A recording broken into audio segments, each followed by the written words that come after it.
worship you. You are here, working in this place. I worship you.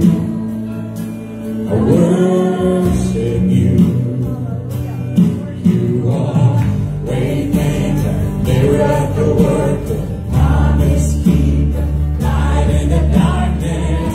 My God, that is who you are. One waymaker, miracle worker, promise keeper, light in the darkness. My God, that is who you are. You are here, touching every heart. I worship you. I worship you. You are here, healing every heart. I worship you. I worship you. You are here, turning lights around. I worship you. I worship you. You are here, mending every heart. I worship you. I worship you. You are waymaker, miracle worker, promise keeper, light in the darkness. My God, that is who you are. You are waymaker, miracle worker, promise keeper, light in the darkness. My God, that is who you are. You wipe away all tears, you mend the broken heart. You're the answer to it all. Jesus, wipe away all tears, you mend the broken heart. You're the answer to it all. Jesus, waymaker, miracle worker, promise keeper, light in the darkness. My God, that is who you are. Waymaker, miracle worker, promise keeper, light in the darkness. My God, that is who you are. You are here, touching every life. I worship you. I worship you. You are here, meeting every need. I worship you. I worship you. You are waymaker, miracle worker, promise keeper, light in the darkness. My God, that is who you are. You are waymaker, miracle worker, promise keeper, light in the darkness.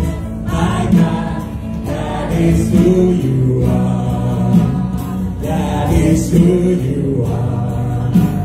That is who you are. That is who you are. That is who you are. That is who you are. That is who you are. That is who you are. That is who you are.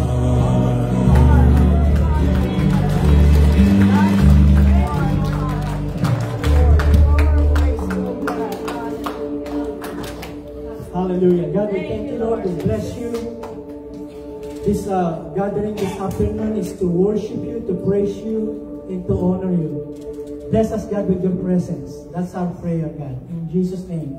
We can all say amen. Amen. And amen. And we will all be seated.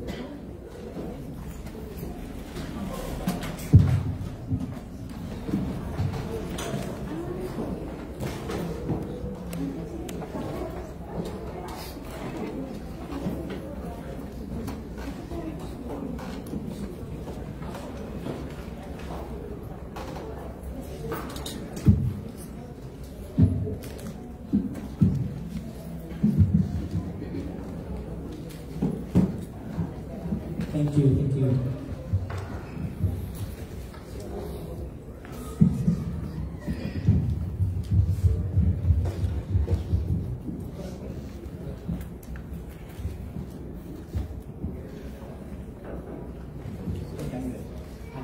Thank you so much. So good afternoon, guys. Thanks for coming out. Can you hear me, Mommy? Yes. Hello. Yes. Thank you. Thank you. We'd like to welcome first our online friends. Thank you for subscribing. Good morning, good afternoon, good evening, wherever you may be in the world. We are thankful and grateful always having you. Though we are separate by distance, thank you so much. And I'd like to thank everyone in the auditorium. We have some guests. Thank you for coming out. God bless you. And I'm Pastor Eddie. I'm the pastor of this church, full-blooded Filipino.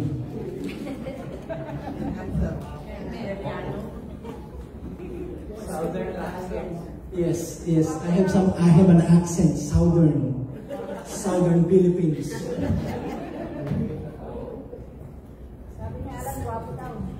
Totoo.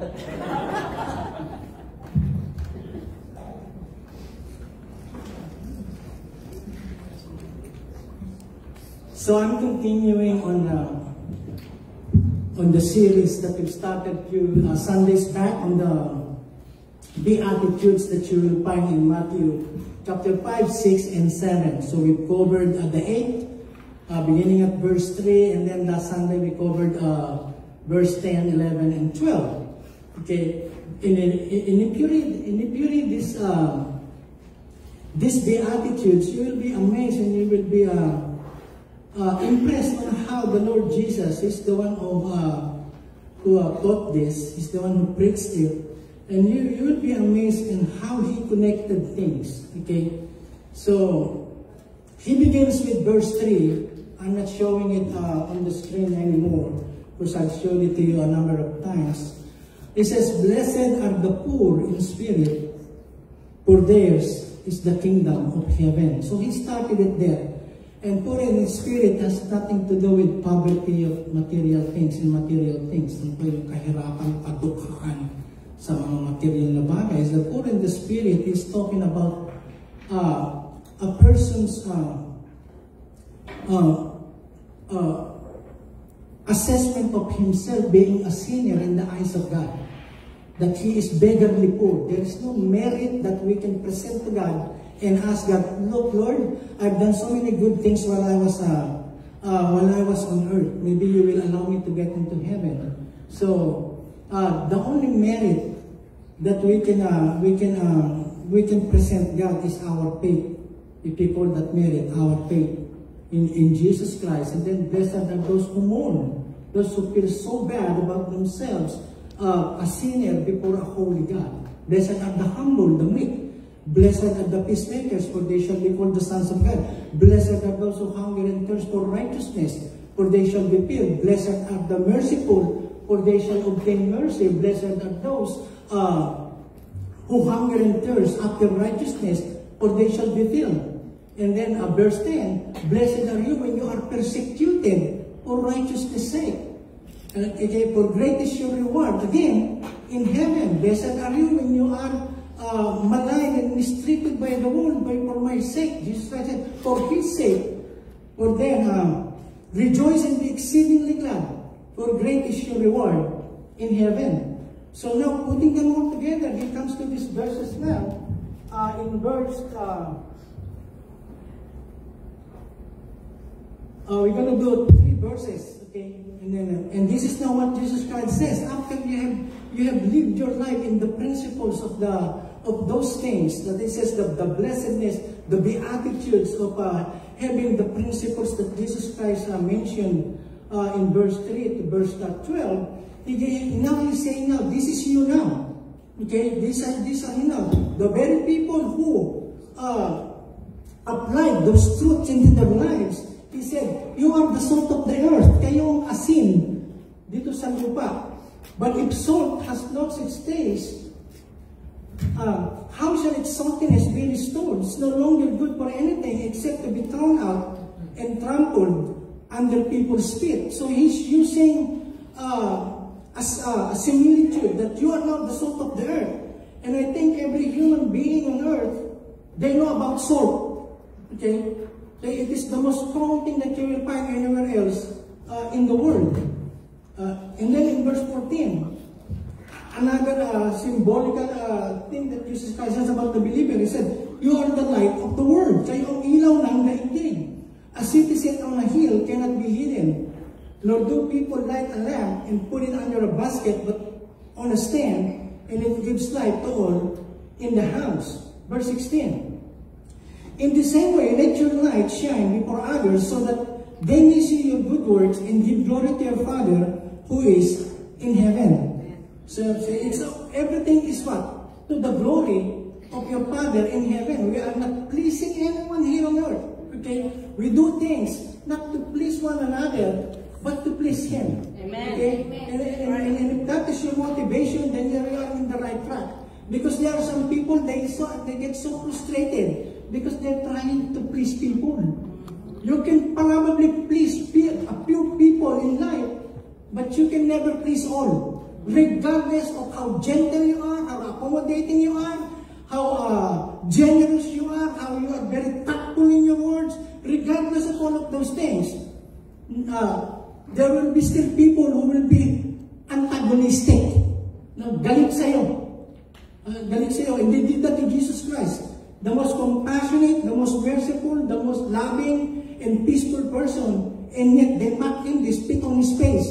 They brutalized him. And eventually they killed him on the cross. That's why our last lesson is, you will be persecuted. And if you do not experience persecution in this life, then you have to ask yourself, am I a Christian? Okay? Or am I just going along? But inside, I am not. So what Jesus Christ is really saying when He says that you are the salt of the earth, okay? There is nobody else.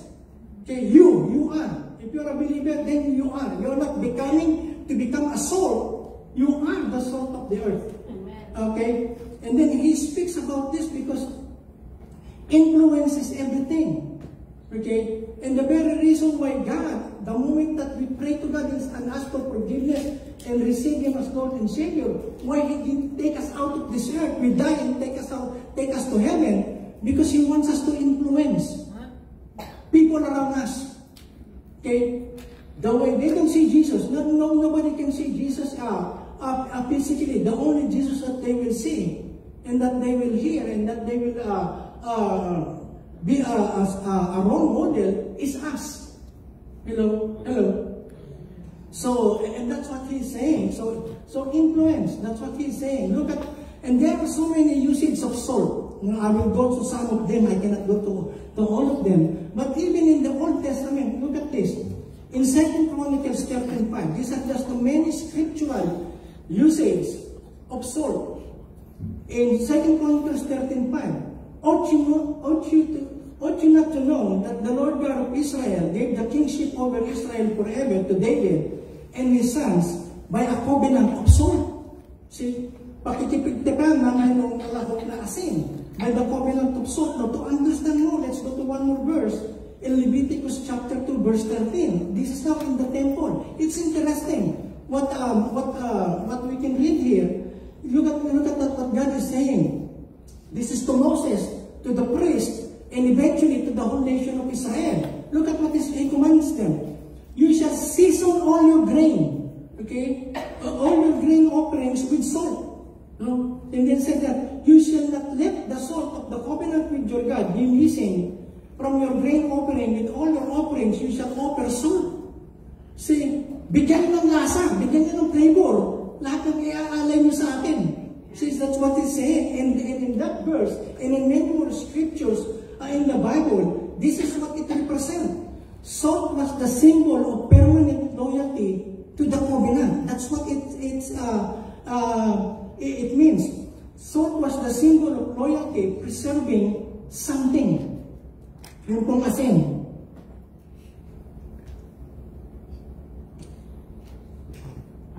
And then, the word loyalty brings to mind a powerful sense of belonging and solidarity. That means we are connected to Him. He is our God, and we are His people. Okay? With it comes the idea of wholehearted fidelity, katapatan, coupled with answering devotion and duty. Okay? And then He's giving us some of the characteristics of the qualities of the Christian life. And then in Isaiah, again, another thing, look at this, it's so good. Also, the oxen and the donkeys which work the ground will eat salted fodder. Pati pagkain ng hayop, kailangan may lasa. Can you imagine that? That's what they say. Fodder is the one that they used to feed animals, which has been winnowed with shovel and fork. In Ezekiel, okay, that is a giving flavor. Look at Ezekiel. It's interesting. On the day you were born, no one cared about you. Your umbilical cord was not cut, and you were never washed, rubbed with salt, and wrapped in cloth. So what they're saying is, a baby was abandoned. The umbilical cord, yung pong umbilical cord is what? Yung pusod. Yung po ba, hindi man lang naputol, and it was already abandoned. Now we said, you were never washed, you were never cleansed, you were never purified, rubbed with salt, and wrapped in cloth. This is how they do that to babies. Parang ginagawang tinapa. Ano? O dahil inaas lang, parang jerky.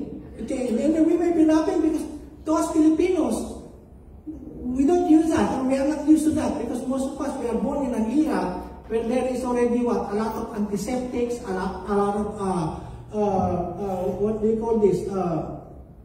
Alcohol and things like that to clean the baby. But back then, during their time, they used to rub the baby. Because sometimes during birth, they have what? They have rashes, they have wounds, and they have some scratches on their skin. So the salt serves to be a healing agent.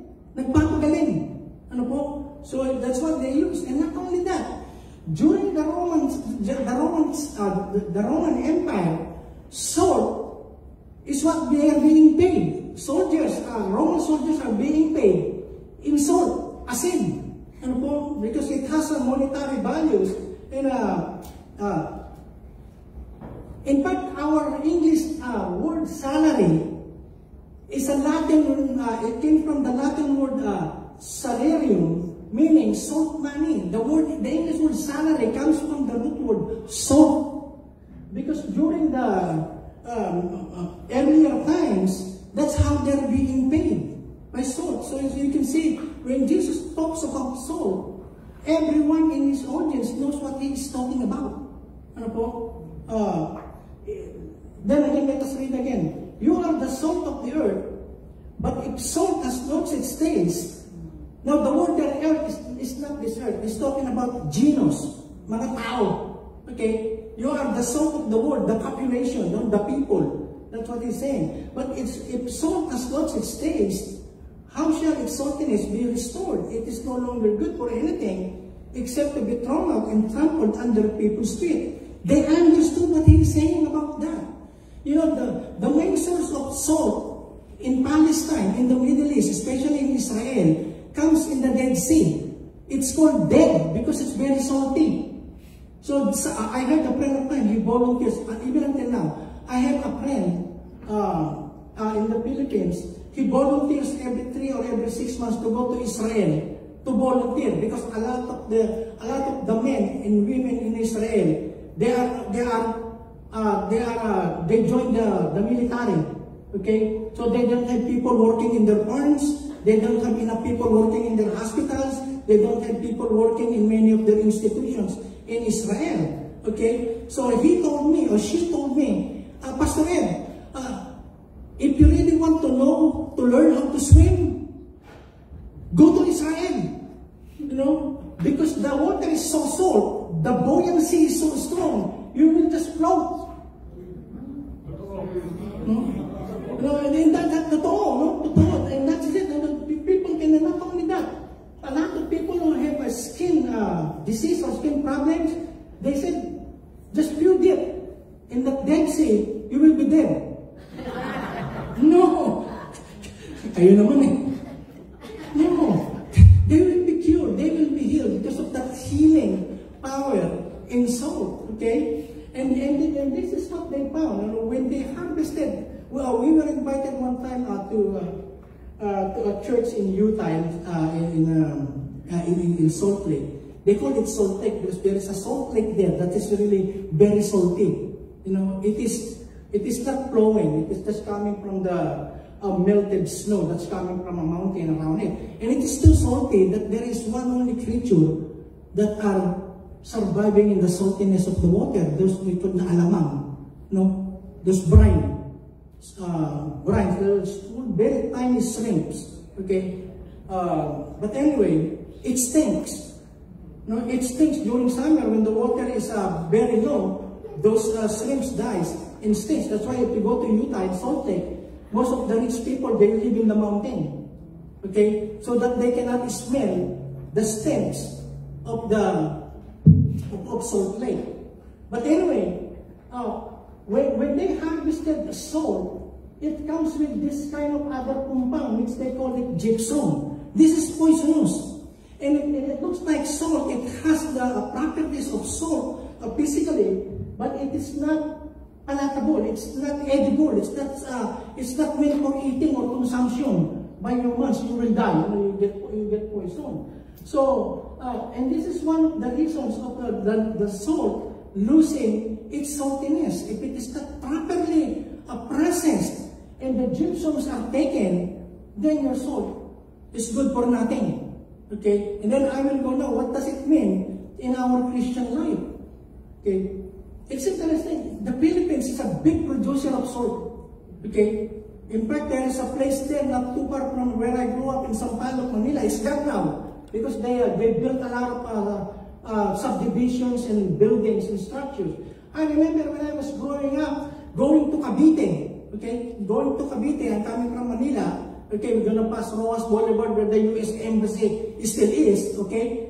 Once I saw the Spinas, known for salt, right? You can see it's glisteningly white. It's glistening, it's all white because they're what? They have salt farming. Naintindihan mo na yung mga Pilipino? Yes. But now you can no longer, it's no longer there. Because they built houses and buildings in that thing. But it used to be my landmark. As soon as I saw that salt production in Las Piñas, I know I'm just a few minutes away to Cavite. Bacoor, Cavite. I think that's the first town. But anyway, there's a lot in Pangasinan. This is in Dasol, Pangasinan. It's their main industry, producing salt, asin. And it has many usages, okay? It's used in gardening. Okay, with the proper amount of salt, it helps almost every kind of plant, herbs, even flower, blooming trees. They use salt, but if that salt has gypsum, it is good for nothing.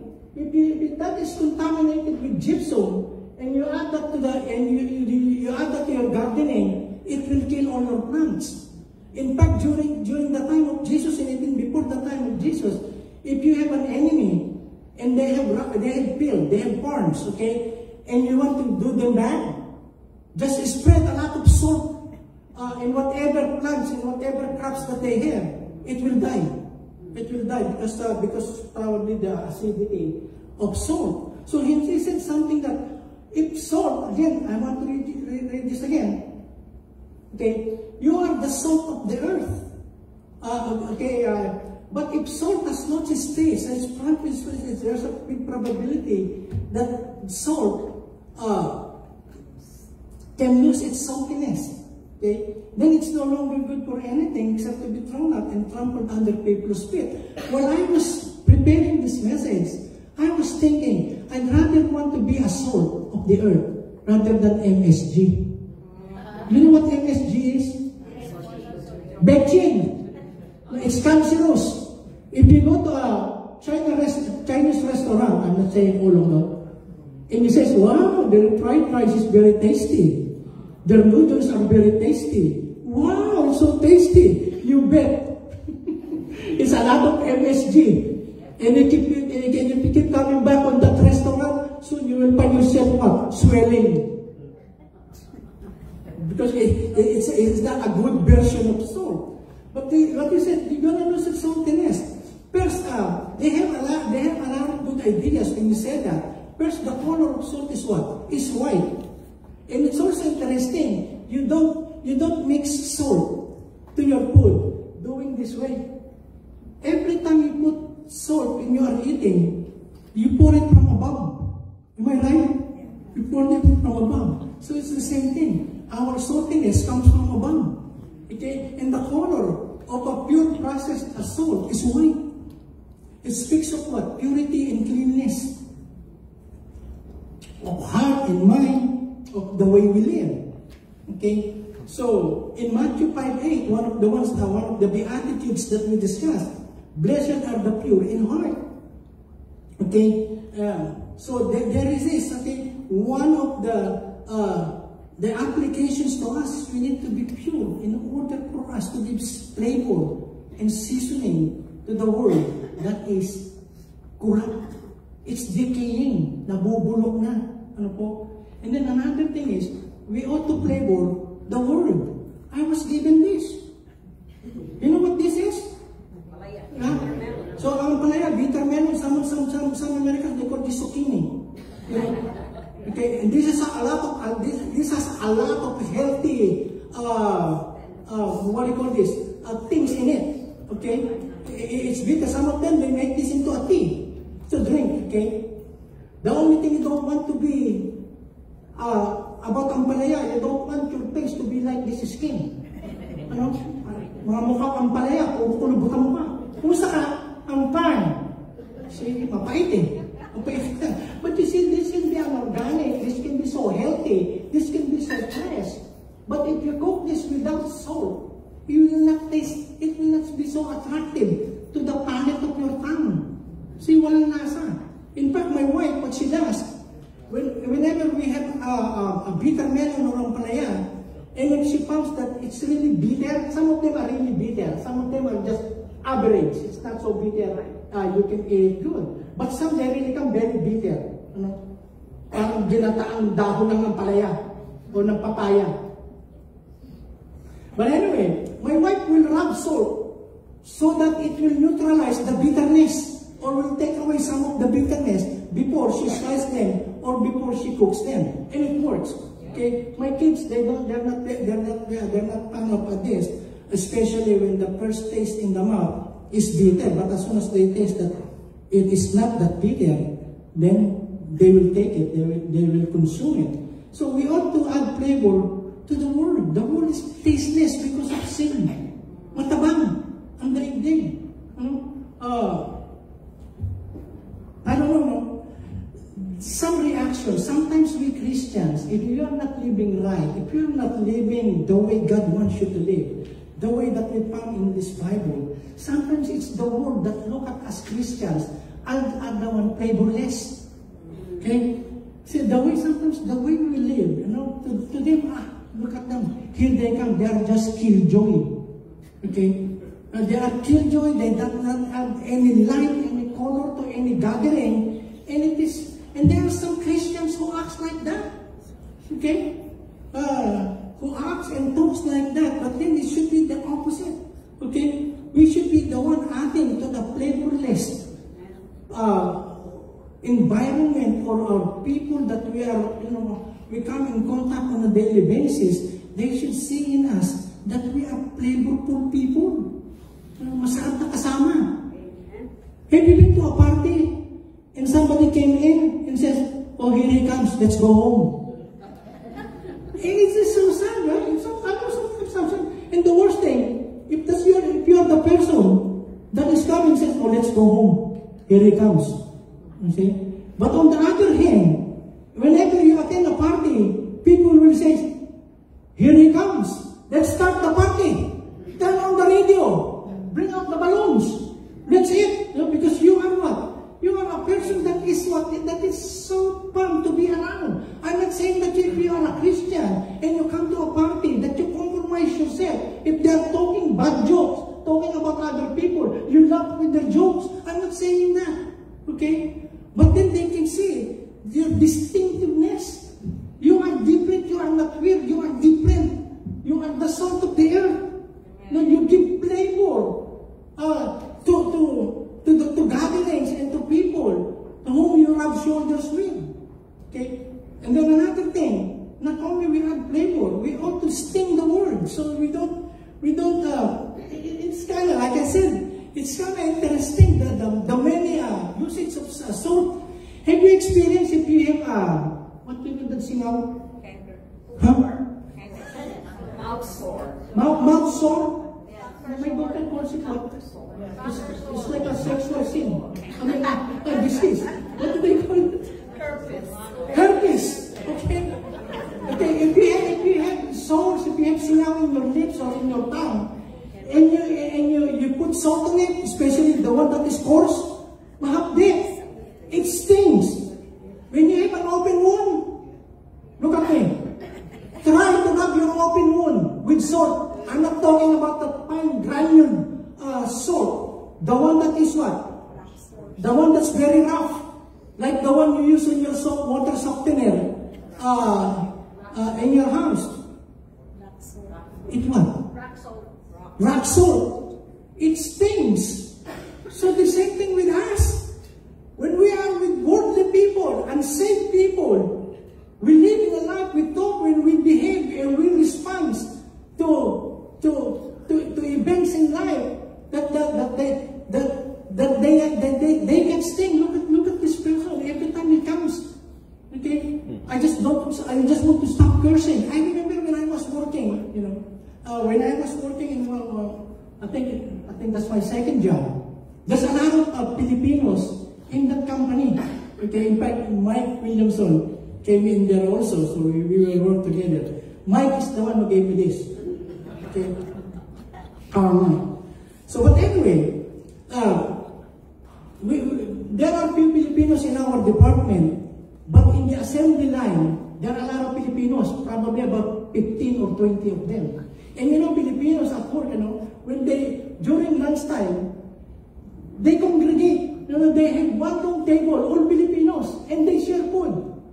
They share food and things like that. That is something to me, that is something good. Because I only bring a little bit of my food, but when I go there, I can taste a lot. But then again, the negative side of joining them, most of them are gossip.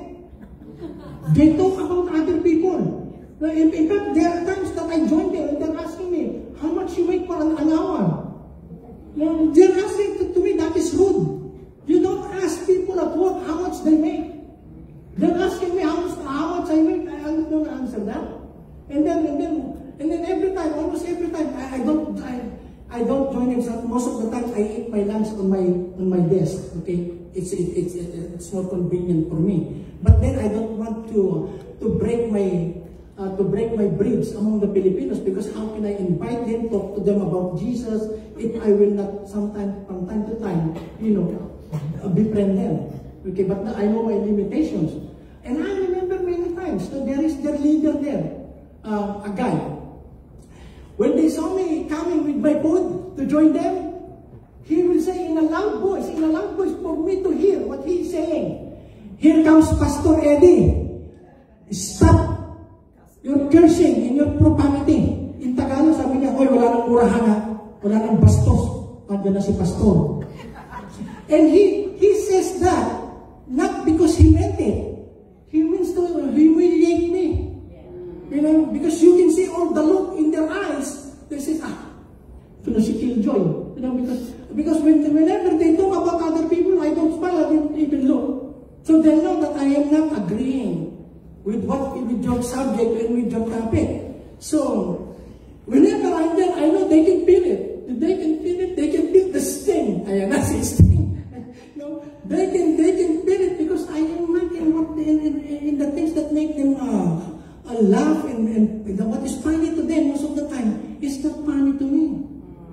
Okay? And then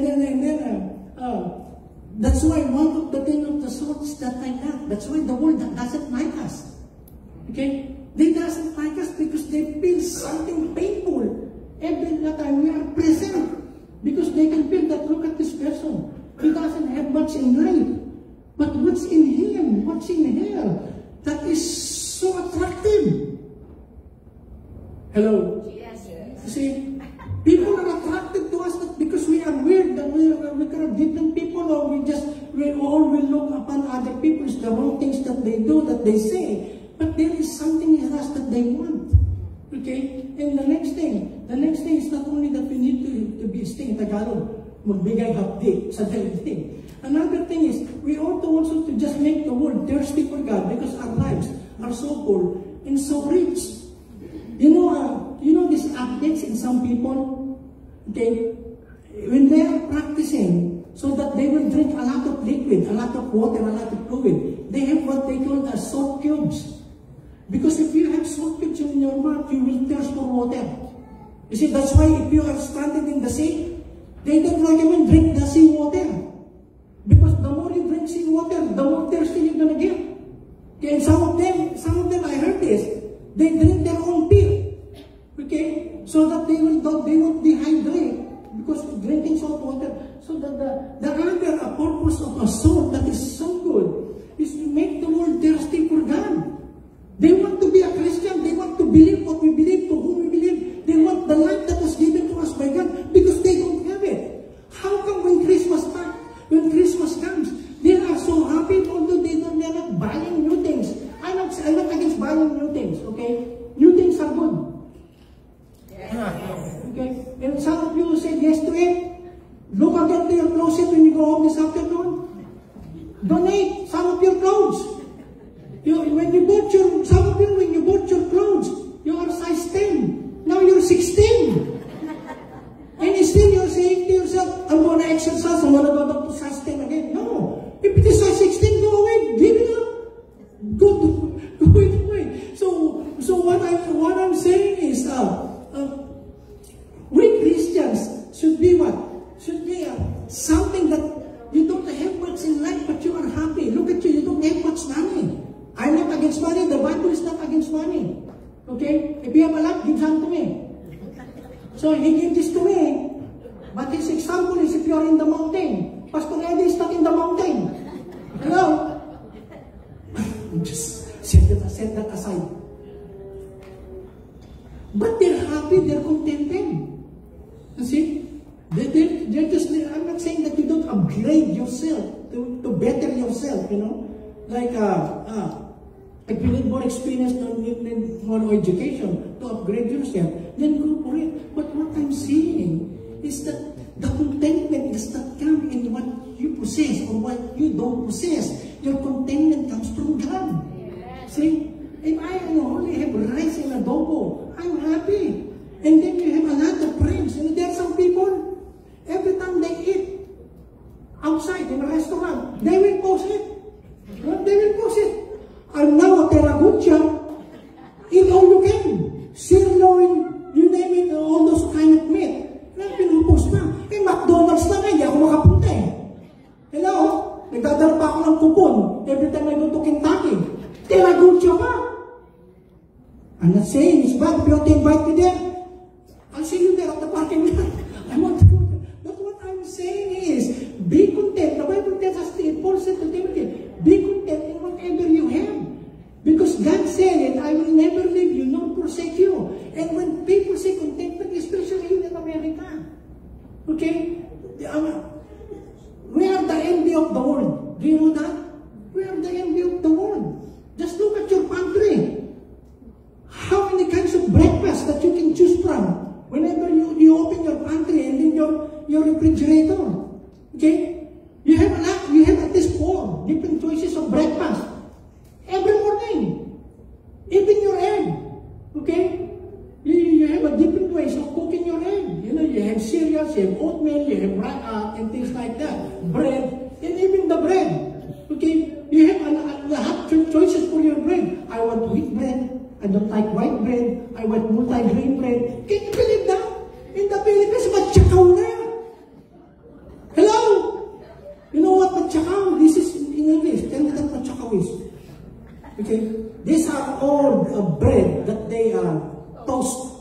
Okay, so that you can eat again, it becomes crunchy. So what I'm saying is, be content in what you have. Be thankful to God. Sometimes we can never enjoy the things that God is giving us because we keep on comparing ourselves to other people better than us. Okay? If you are making $10 an hour, why will you compare yourself to people who are making $55 an hour? Okay? Hello? And if you're living in a 3-bedroom house without any swimming pool, why not just be thankful? Instead of saying, oh, our friend, they have 5-bedroom, 4 baths, and a swimming pool at the back of their house. Hindi ka naman marunong lumangoy, nainggit ka pa sa swimming pool.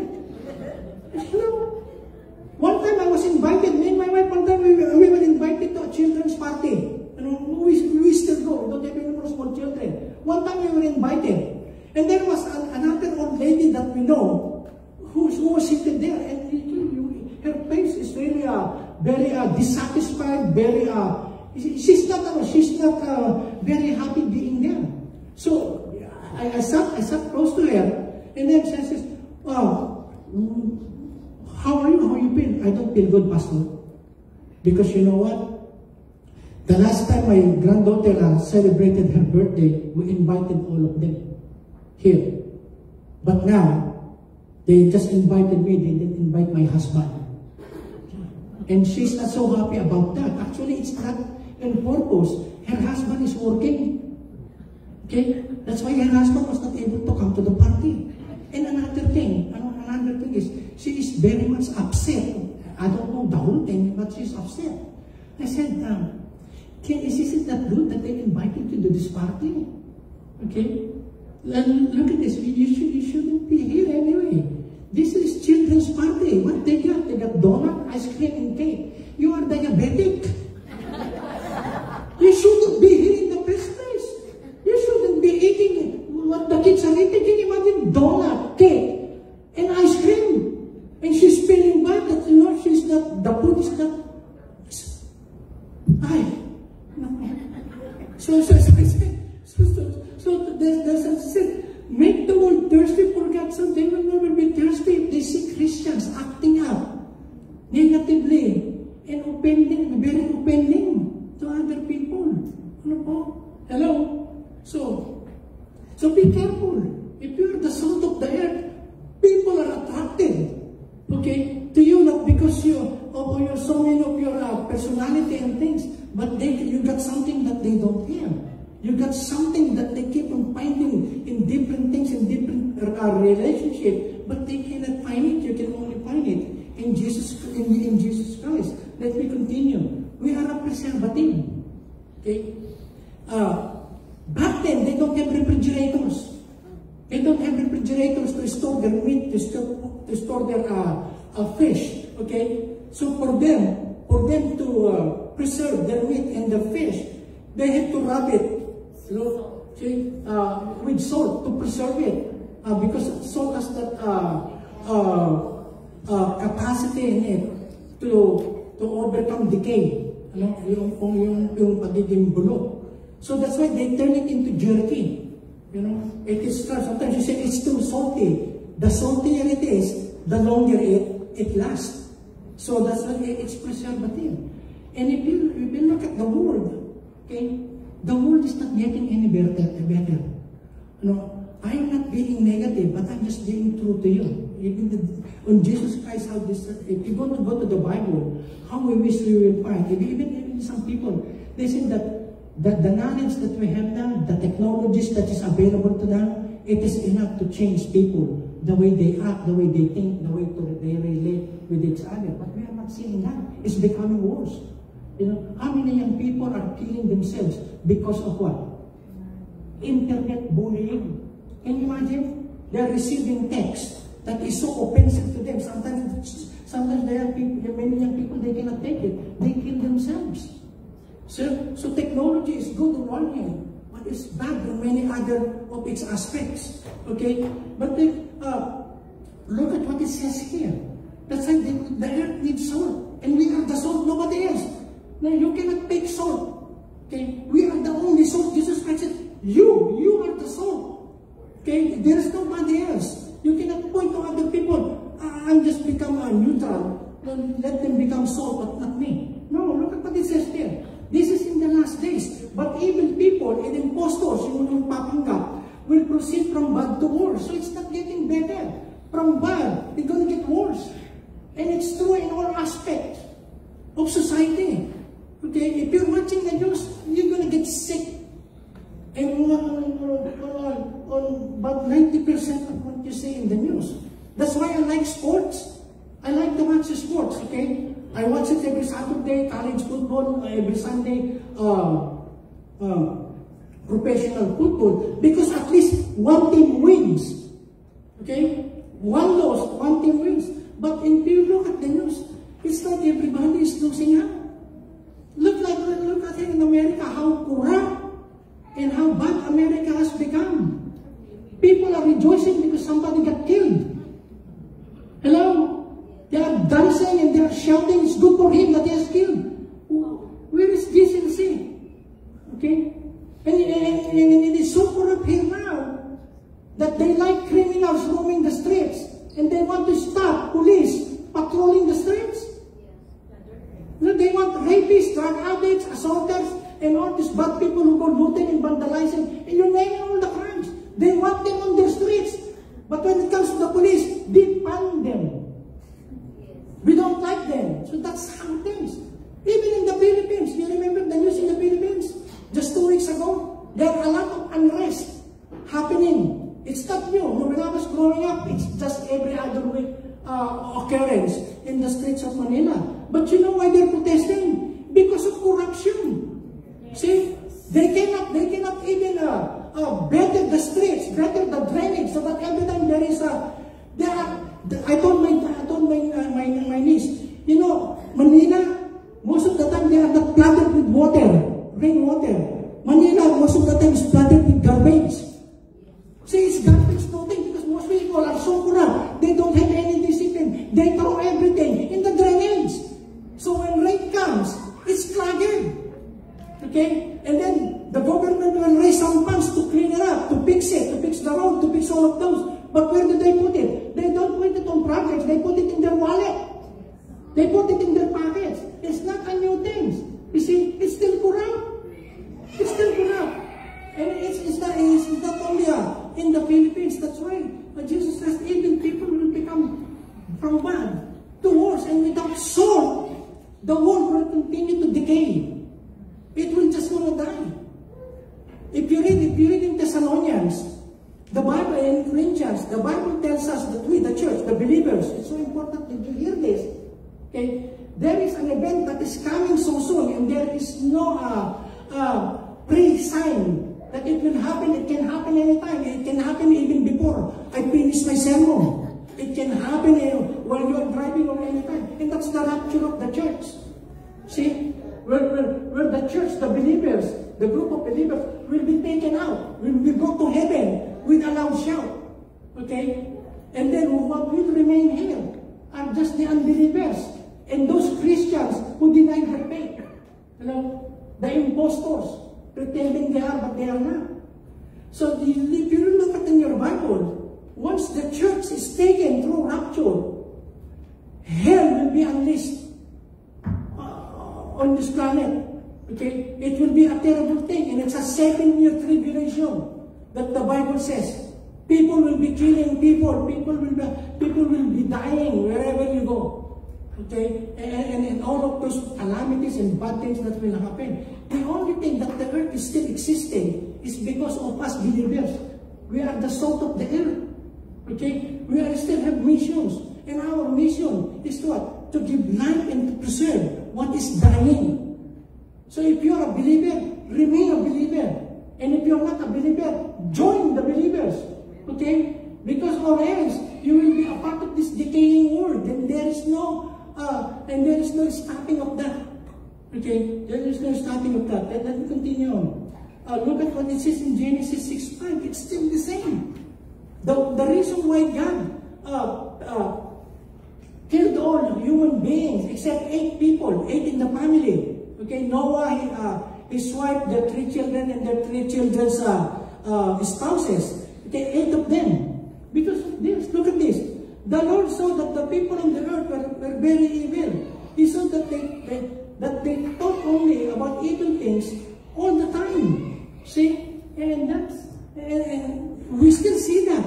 We still see that in the time that we are living in. Okay? So that's why God is calling us. You are the salt of the earth. Don't lose your saltiness. Because if you do, you're good for nothing. You will be just thrown in the ground. And then you will be trampled on by people. So the salt of the earth. We are the salt of the earth. Okay? I have no more time to go to the light of the world. Okay, even if it up another hour for me to go into that. I will go into that next Sunday. But then, come to Jesus. Okay? If you haven't made that choice, that decision in your life, you have religion, but you don't have relationship. Christianity is relationship. It's not a membership to any organization. You cannot say, I've been this and that ever since I was born. My parents was born into that. Our grandparents was born into that. Christianity is not a legacy that you inherit from any of your family relatives. Christianity, you become a Christian when you decide, Lord, I'm facing you right now. I'm a sinner.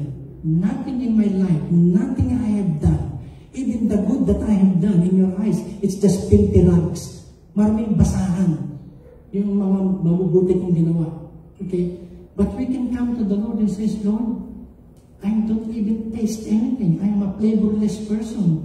Yes, I smile from time to time. I enjoy life from time to time. We have material things that we can enjoy in a very short time. But then again, Lord, I'm not a contented person. I'm not a satisfied person. I have a lot of people that I cannot go along with normally and other things. Okay? So, you have to have a relationship with Jesus. He says, come unto me and I will make you what? Salt of the earth, light of the world. And then your life will have some flavor and it will influence other people for good. Okay? They will be brought closer to God. They will be brought to salvation. They will be given a life that is satisfying and content. Okay? And that's the main problem of a lot of people. Okay? They are never content. Can you imagine owning 1,000 pairs of shoes and still want some more? I know you will say, I'm not Imelda. But then you check out your life. You check out your life. You see, you are not content because of a lot of other things. But if you have Jesus, see, I don't care much. If I have it, thank you, Lord. Yes. If you, in your own wisdom and love and mercy for me, that you will not allow me to drive a Lexus, then so be it. I will be happy with my 1977 Toyota Corolla. Okay? It breaks down every other day. My neighbor hears me praying, not for them. I'm praying for my car to start. Okay? I've been there, done that. But you know, I'm a happy person. I'm content. Hello? I'm happy. So when I say, I'm just saying this. If there is any human being that can be bitter, that can be grumpy, and that can be negative, it's me. Okay? I'm good looking here and up. I know that. You can see that. Okay? But from here, down below, I had disability. 2 years old when I had my polio. Never had a normal childhood because I cannot do a lot of things my friends who have normal legs can do. But when I met the Lord, when I become a Christian, when I become a born-again Christian, and then Lord, you don't need to heal me. I want to be healed. I want my 2 legs to be normal. But if your will is not for me to be normal here on earth physically, that I can walk again, play again normally, then so be it. I'm happy just living you in my life. I'm just happy knowing, Lord, I don't need so many things in this earth to be satisfied and to be content. Just give me Jesus, okay? And that's all I need, to be content and to be happy. I will end up with this. I have shared this already. I had polio on my right leg, okay? And I don't even have any muscle strength on my right leg. That's why when I drive, I use my left leg to press on the pedal and the gas. And if you're gonna do that, you're gonna have stiff neck. Okay, because you have to... Okay. But anyway, a few years ago, my good leg is starting to give me so much pain. And then I found out, when I went to an orthopedic surgeon, that the bone and socket of my hip has no more cartilage. It's just bone to bone. Okay, that's where arthritis comes. That's where your what's the other thing? Osteoporosis, arthritis, and all of that. It's very painful. It's very painful when you're standing up, very painful when you're walking, very painful when you're lying down, and when you're sitting down. Something I cannot tolerate the pain. I cannot tolerate pain. So they had the surgeon said, we need to open you and replace full hip replacement. Okay? So I was hospitalized for a few days, and I was telling the Lord, if the surgeon fails, okay, if the surgeon fails, I will be crippled all my life. Because the one that they operated on is my good leg. In fact, when I was doing the therapy, my physical therapist is asking me, Pastor Ed, she's known to me, she's a friend of mine, and Nanay Rose knows her. Okay? Pastor Ed, I want to teach you how to again climb the stairs. Okay, I want you to do this. Do this, okay? Step first with your good leg. Your good leg first. And then I ask her, which one? They operated both are back down. So I'm asking her, natawa siya eh. Oh, Pastor, I don't mean to make fun of you, but the one that's operated on. But anyway, somebody came into the nursing home and visited me. You know, if you are a pastor in the church, I already told them, don't visit me. Visit me when they discharge me and I'm already recovering at home. Okay? Because you know why? I don't look good. I don't look good. I cannot even wipe my butt. My wife has to clean me because I cannot move. I have some thing that is attached here. There is one attached here. And then I'm swelling almost half my leg. And they have to raise it up to prevent blood clotting. So I said, I will not look good if you will visit me. It will not be the Brad Pitt that you know. Okay? Because I cannot comb my hair.